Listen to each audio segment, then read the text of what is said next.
মাত্র ১ বছর আগে যশোর থেকে চারা সংগ্রহ করে ১ একর জমিতে ড্রাগন চাষ করেন শরীয়তপুরের ভেদরগঞ্জের ২ উদ্যোক্তা শফিকুল ইসলাম ও মোবারক সর্দার। এতে লাভবান হয়ে এখন ৩ একর জমিতে চাষের পরিধি বাড়িয়েছেন তারা। তাদের এ সাফল্য দেখে আশেপাশের এলাকায় গড়ে উঠেছে একাধিক ড্রাগন বাগান।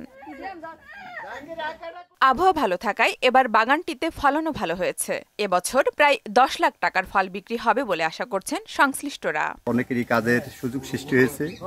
আমাদের এই যুবকরা এখানে কাজ করে দেশে এইরকম ফল আমরা চাষ করে আমরা দেশের একটা উন্নয়ন দেখাই, এইটি আমরা চাই। দেখার জন্য আসছি এবং নেওয়ার জন্য আসছি। আমার এখানে যে কাম এই ড্রাগনটা দেখাশোনার। ২ বছর পরে আমাদের বাগানে আল্লাহর অশেষ রহমতে অনেক ফল পেয়েছি আমরা। ওয়ালটন ফ্রিজ কিনে অনেকের মতো আপনিও হয়ে যেতে পারেন মিলেনিয়াল। সেরা পণ্যের সেরা অফার। এ বাগানে কাজ করে ১২টি পরিবারের বেকার সমস্যার সমাধান হওয়ায় খুশি উদ্যোক্তারা। পুষ্টির চাহিদা মেটানোর পাশাপাশি মানুষের যাতে কর্মসংস্থান হয়, এই কর্মসংস্থানের আগ্রহ থেকেই মূলত আমার এই ড্রাগনের বাগানটা করা। আমার এখানে প্রতিদিন ১০-১২ জন লোক কর্মসংস্থান হয়েছে।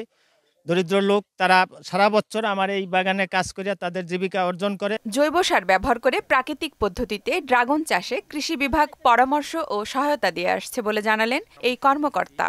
আমরা জৈব সার ব্যবহার এবং আমরা কৃষি অফিস, আমার উপসহকারী কৃষি অফিসার, আমরা টিম সহকারে তার বাগানে ভিজিট করে বিভিন্ন ধরনের পরামর্শ প্রদান করে আসছি। বর্তমানে তার বাগানটা খুবই ভালো।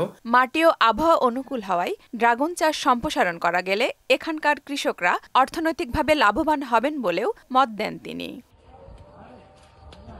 আফরিন পপি, মোহনা ডিজিটাল।